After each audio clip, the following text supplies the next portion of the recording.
great question because most people don't really understand what that is.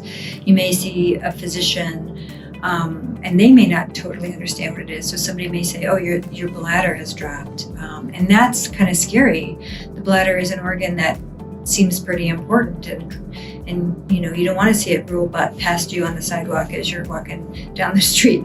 So it's a little bit of a misnomer, and I try to really educate patients on that as well. So pelvic organ prolapse is really a problem related to collagen, elastin. Those are elasticity cells with muscle cells with your pelvic organs. And what's a pelvic organ? There's tons of pelvic organs, but what we're really talking about is what supports the uterus and keeps the cervix and the uterus kind of up inside the vaginal cavity and the walls of the vagina.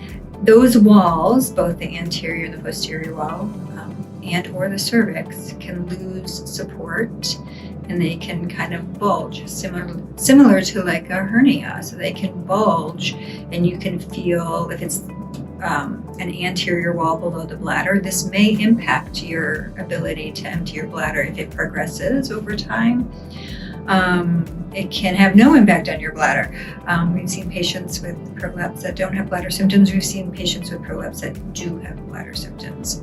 Conversely, on the back wall of the vagina, this is where the rectum can sort of herniate or bulge into the back wall. You can have difficulty emptying your bowels when you're having a bowel movement. You may not have any symptoms. In some severe cases, patients may lose urine or lose stool, and those are always indications for us to sort of start to kind of figure out what's going on.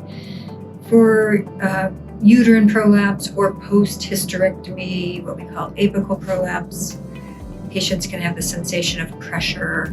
They can also have some of the bowel symptoms and urinary symptoms that I mentioned. It's not dangerous. It's not a sign of cancer. It is something that can be significantly impactful for a woman's quality of life, sexual activity, ability to be out of the house if there's significant urinary or bowel symptoms. It can impact a person's sense of self, sense of well-being, and can cause some, even depression in some cases. For elderly women, urinary incontinence is the number one reason patients can be put in a nursing home. So although it is quality of life, it can be significantly impactful.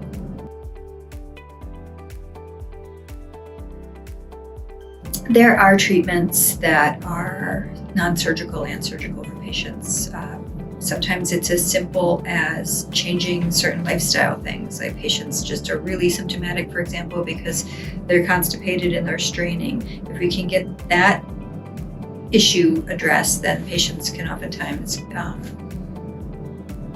go through life or at least a few years without symptoms.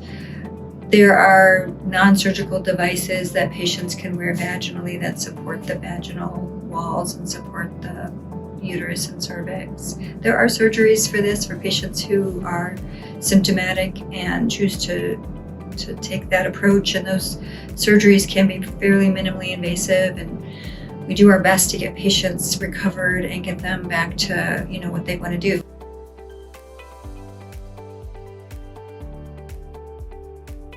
I think what I would encourage patients to do is not to wait to be evaluated, because the average woman does wait 6 years before she seeks therapy for this. And I think that, I hear all the time in patients that have been to our practice that they wish they would have come sooner. I wish I would have come sooner. I wish I would have found this out sooner.